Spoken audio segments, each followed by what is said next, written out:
నమస్తే అన్న, అందరికీ నమస్కారం. కువైట్ మరియు గల్ఫ్ దేశాలకు వచ్చే ప్రవాస కార్మికుల కోసం ఉద్దేశించిన జీసీసీ వాఫెడ్ కార్యక్రమానికి సంబంధించిన నిబంధనలను కువైట్ ఆరోగ్య శాఖ మంత్రి అహ్మద్ ఆల్ అవాదీ గారు ఆమోదించారు. ఈ మేరకు ఆయన ఉత్తర్వులను జారీ చేశారు. జీసీసీ సభ్య దేశాలలో వర్క్ లేదా రెసిడెన్సీ వీసాల కోసం దరఖాస్తు చేసుకునే ప్రవాసుల వైద్య పరీక్షల కోసం ఒక సమగ్రమైన ఫ్రేమ్వర్క్ను ఏర్పాటు చేశారన్నమాట.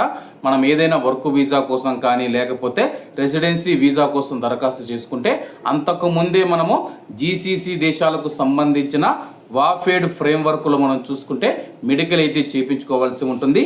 ఈ కార్యక్రమం కింద ప్రవాస కార్మికులు తమ శారీరక మరియు మానసిక దృఢత్వాన్ని నిర్ధారించుకోవడానికి, అలాగే గల్ఫ్ దేశాలలో ప్రజల ఆరోగ్యానికి ముప్పు కలిగించే అంటువ్యాధుల నుంచి వారు విముక్తి పొందారని ధృవీకరించుకోవడానికి క్లినికల్, ప్రయోగశాల మరియు రేడియోలాజికల్ టెస్టులు చేయించుకోవాలి.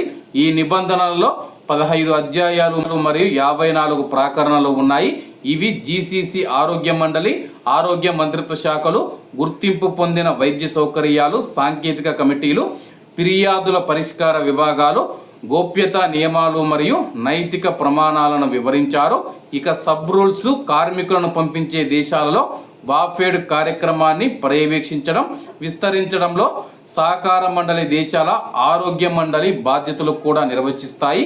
గుర్తింపు పొందిన ఆరోగ్య కేంద్రాలచే జారీ చేయబడిన మెడికల్ సర్టిఫికెట్లు వీసా ప్రాసెసింగ్ మరియు ధృవీకరణ ప్రయోజనాల కోసం జారీ చేసిన తేదీ నుంచి 2 నెలల పాటు చెల్లుబాటులో ఉంటాయని చెప్పి ఈ కార్యక్రమం ద్వారా మంత్రిత్వ శాఖ పేర్కొంది.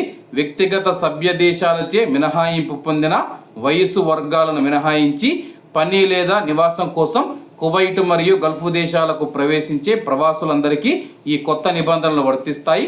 దరఖాస్తు ప్రక్రియలో భాగంగా వ్యాక్సినేషన్ కార్డులను కూడా వాఫెడ్ ఎలక్ట్రానిక్ సిస్టంలో అప్లోడ్ చేయాల్సి ఉంటుందని చెప్పేసి ప్రస్తుతం ఎవరైతే వీసాల కోసం దరఖాస్తు చేసుకునే ప్రవాసులు ఉన్నారో వాళ్ళు ముందుగానే మెడికల్ చేయించుకోవాలని చెప్పేసి కొత్త రూల్ అమల్లోకి వచ్చింది. కాబట్టి అందరూ బాగుండాలి, అందులో మనం ఉండాలి. అందరికీ నమస్తే అన్న, జై హింద్.